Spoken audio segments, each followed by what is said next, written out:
right there, Penny. Here we are again. Well, hello, all you high thinkers and folks that I hope are thinking in general. Me and Penny are back with you again. Said hi here with more high thoughts. And as I said in my last video, I reread these books Crystallizing Public Opinion, 1923, Propaganda, The Public Mind in the Making, which is what we're going to cover today, and the Edward Bernays Reader. Now, this one, again, coming out in 1928, although there was also lots of other writings about it, which this other book gets into some.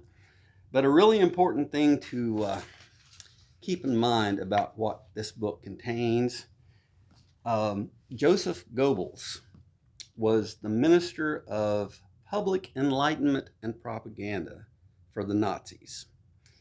And he used the information from these two books, mainly this one.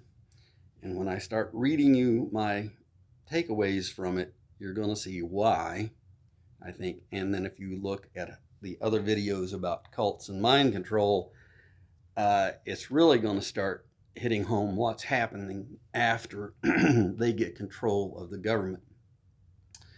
So, yes, scary things, but very important to know about. Again, Edward Bernays really wanted propaganda to be used in ethical manners and have a public responsibility for it, public education about it, so that people would know when it's being used. And like in my last video, I said I'm using social propaganda for positive things and sinister propaganda. And boy, you don't get much more sinister than what the Nazis did with propaganda. So, having said all of that, let's just jump right in, shall we? All right, page 1. The conscious and intelligent manipulation of the organized habits and opinions of the masses is an important element in democratic society. Those who manipulate this unseen mechanism of society constitute an invisible government, which is the true ruling power of our country. I mean, dang.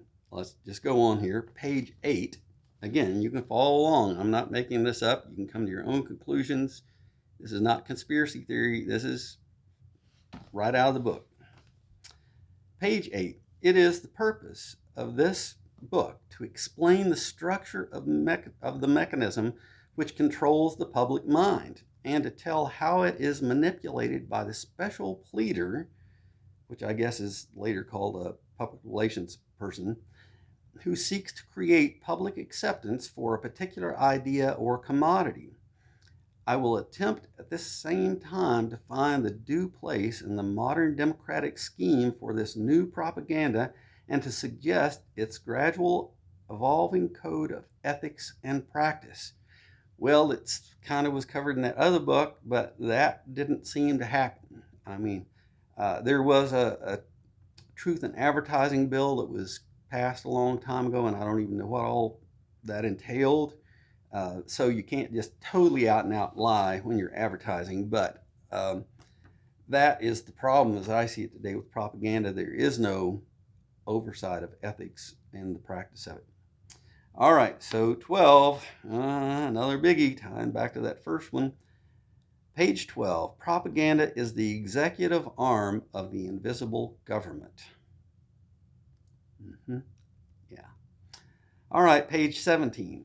When an imperial wizard of the KKK, sensing what is perhaps hunger for an ideal, offers a picture of a nation all Nordic and nationalistic, the common man of the older American stock, feeling himself elbowed out of his rightful position and prosperity by the newer immigrant stocks, grasps the picture which fits in so neatly with his prejudices and makes it his own. He buys the sheet and pillowcase costume and bands with his fellows by the thousands into a huge group powerful enough to swing state elections and to throw a ponderous monkey wrench into a nation's convictions.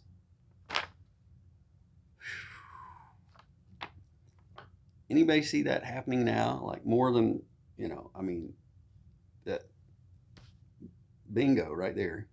Um, okay, page 19. New propaganda takes account not merely of the individual nor even of the mass mind alone, but also and especially of the anatomy of society with its interlocking group formations and loyalties. Okay, so I'll have to do another video on this. But again, this was 1928. Today, with the internet, there are all sorts of pockets of groups, and it's easy to track with advertising and cookies and other things. Again, I'm not going to get all into it here. I'll use another video, but this is exactly how the data analysts, data mining has allowed some very sinister propaganda to manipulate our elections. All right, hold that thought. Okay. Page 19, new propaganda takes account not merely of the individual or even of the mass mind alone, but also and especially the anatomy of society with its interlocking group formations and loyalties. Actually, I just read that one, didn't I?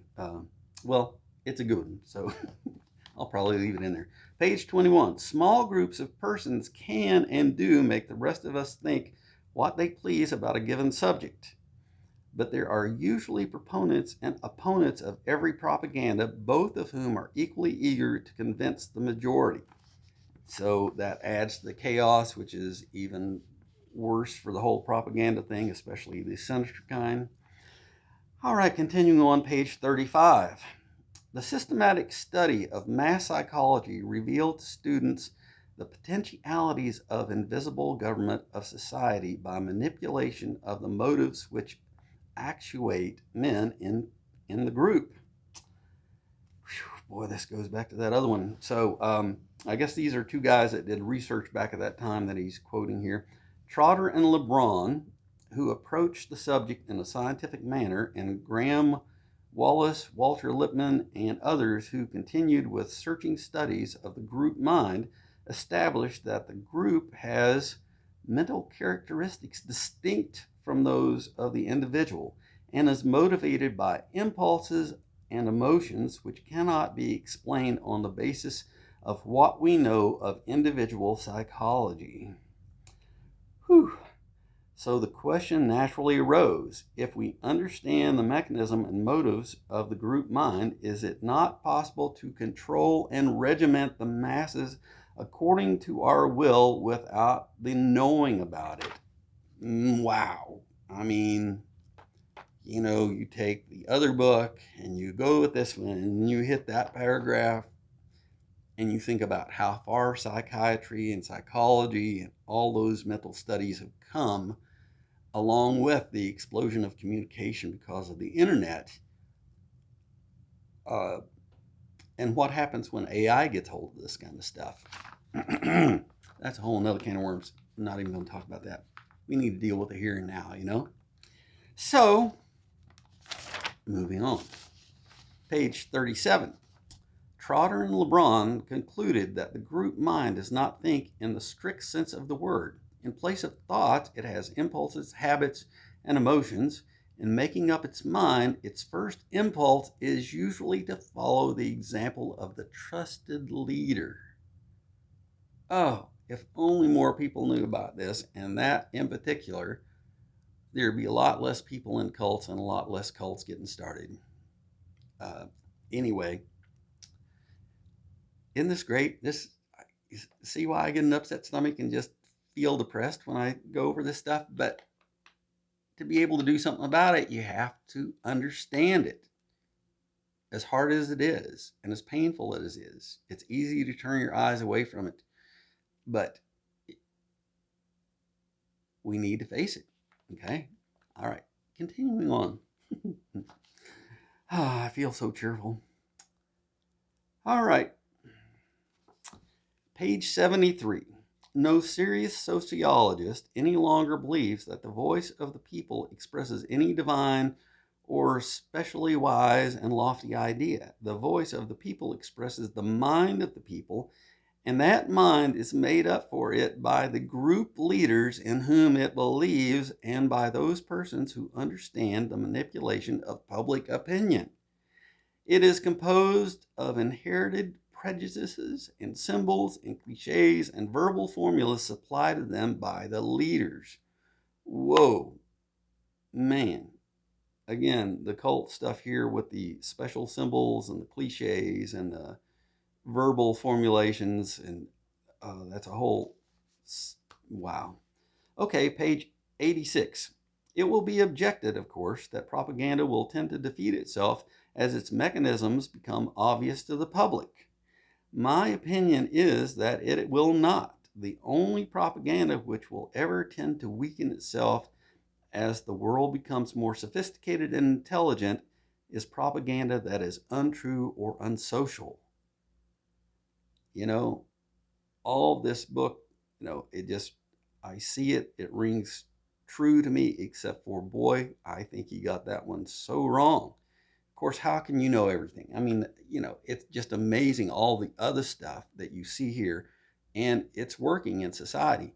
But the problem is, and I think that goes back to Edward perhaps was thinking there would be ethics and morals in enough people that they would shut down all of the sinister folks. Unfortunately, that did not happen, hence Nazi Germany.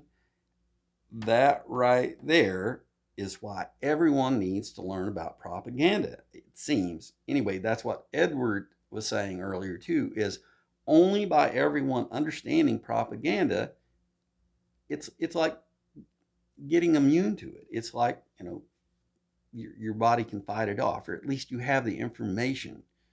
What you choose to do with it, that's another thing, but at least you have the information. Right now, everybody's basically just being manipulated unless they can say, oh, I see what you're doing. Anyway, continuing on. Man. Page 99. The public is not cognizant of the real value of education and does not realize that education as a social force is not receiving the kind of attention it has the right to expect in a democracy. Boy, for getting the other one wrong, he sure hit the nail on the head to me on this one. Education is poorly underfunded, and it seems like that also, in its way, has been a conspiracy to dumb down the populace so that they will be easier to control and manipulate. Ring a bell with any of those folks that say they love the uneducated? It's just an example. I'm totally independent on this. This is just about the book, not getting into politics, but that's what that's saying. That is exactly what that is saying, is that if you don't get educated on this stuff, or try and get educated in general, you're going to be manipulated. I, I don't know. See for yourself. You guys make up your own mind. I'm just throwing this out there. Whew, man. All right, and the last one on page 132. Propaganda will never die out. Intelligent men must realize that propaganda is the modern instrument by which they can fight for productive ends and help to bring order out of chaos. Well, again, that has a lot packed into that paragraph that you really need a lot more context, and that's why I encourage you to read the books. They're basically somewhere in there, and I'm going to use the analogy of, pack animal like a dog. Fortunately, Penny's right here to help me demonstrate. As individuals, we couldn't survive, basically. That we survived as a species by banding together and working together and having social connections. Now, it's easy to have chaos like that, and someone has to lead, because everyone can't be making up their own mind on which way they want to go and what they're going to do, because you wouldn't stay together as a group. So you have to have a leader, and you have to have a way to get everybody to follow you. I get the feeling that that's basically what this is summing up, is the modern version of how to do that as a leader. And again, Edward Bernays, being the nephew of Sigmund Freud, there was a whole lot of studying about just human conditions as an individual, but Edward took it and others, as I was quoting in the book there, looked at it from the group perspective. And that's what this is all about. And that's what so many people, it seems like, when I bring up this subject, no one has any idea other than the negative propaganda and the things like straw man and gaslighting and things like that. The mechanism behind it, to me, is the key. So again, that's what I'm hoping to convey in these videos. Maybe it'll do some good. I don't know. That's my intent, is to do good. I'm trying to be the social propagandist here and not a sinister one. So let me know what you think on that. Until then, oh, and Pepper's down here too. He just snuck in and laid on the floor there. But me and Penny are going to sign off and get ready to do the next video.